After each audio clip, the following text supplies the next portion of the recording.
100 দিনের কাজের বকেয়া আদায়ের দাবিতে ফের পথে নামছেন মুখ্যমন্ত্রী মমতা বন্দ্যোপাধ্যায়। কেন্দ্রের মোদী সরকারের বিরুদ্ধে রেড রোডে ধর্নায় বসছেন মমতা বন্দ্যোপাধ্যায়। দুপুর 1টায় শুরু হবে তৃণমূল নেত্রীর ধর্না। আজ থেকে দুদিন রেড রোডে ধর্নায় বসছেন মমতা। শনিবার 100 দিনের কাজ এবং প্রধানমন্ত্রী আবাস প্রকল্পের বঞ্চিতদের নিয়ে রেড রোডে সমাবেশ করবেন মমতা বন্দ্যোপাধ্যায়। এরপরও ধর্না চলবে। তৃণমূলের বিভিন্ন শাখা সংগঠনের তরফে এই ধর্না অবস্থান চালিয়ে নিয়ে যাওয়া হবে। এই কর্মসূচিকে জেলায় জেলায় পৌঁছে দেওয়ারও বার্তা দিয়েছেন তৃণমূল নেত্রী।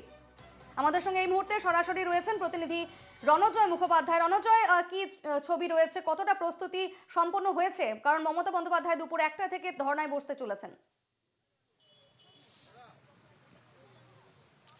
দীপর্ণা, মমতা বন্দ্যোপাধ্যায় তিনি আসবেন আর কিছু সময়ের মধ্যেই মমতা বন্দ্যোপাধ্যায় চলে আসবেন। মাধ্যমিক পরীক্ষা শেষ হবে এবং তারপরেই তার আসার কথা, কিন্তু তারও আগে তিনি পৌঁছে যেতে পারেন এই ধর্ণা মঞ্চে।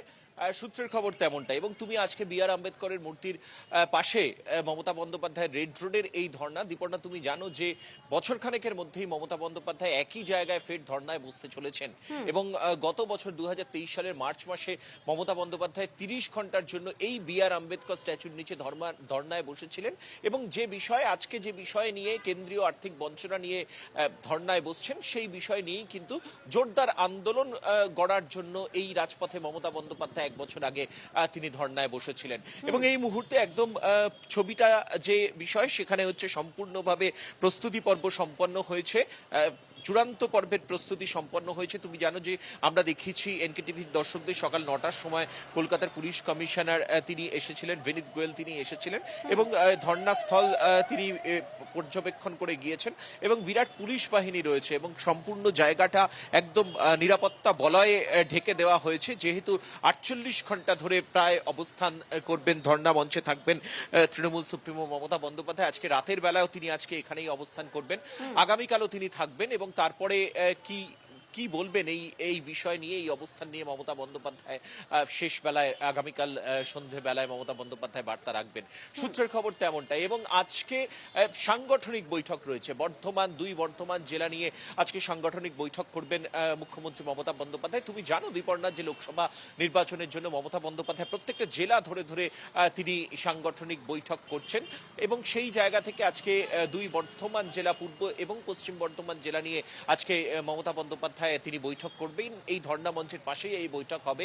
দুই জেলার যারা তৃণমূল কংগ্রেসের নেতৃত্ব রয়েছেন তাদেরকে আসতে বলা হয়েছে এবং এই বৈঠক কালীঘাটে হওয়ার কথা ছিল, কিন্তু যেহেতু এই ধর্ণা ঠিক হয়েছে সেই কারণে এই বৈঠক তিনি পেছাতে চাইছেন না মমতা বন্দ্যোপাধ্যায়। ভীষণভাবে টাইট শিডিউল রয়েছে। তুমি জানো যে উত্তরবঙ্গ সফর ইতিমধ্যেই করে এসেছেন, এরপর জঙ্গলমহল সফর রয়েছে, পুরুলিয়া এবং বাঁকুড়া যাবেন।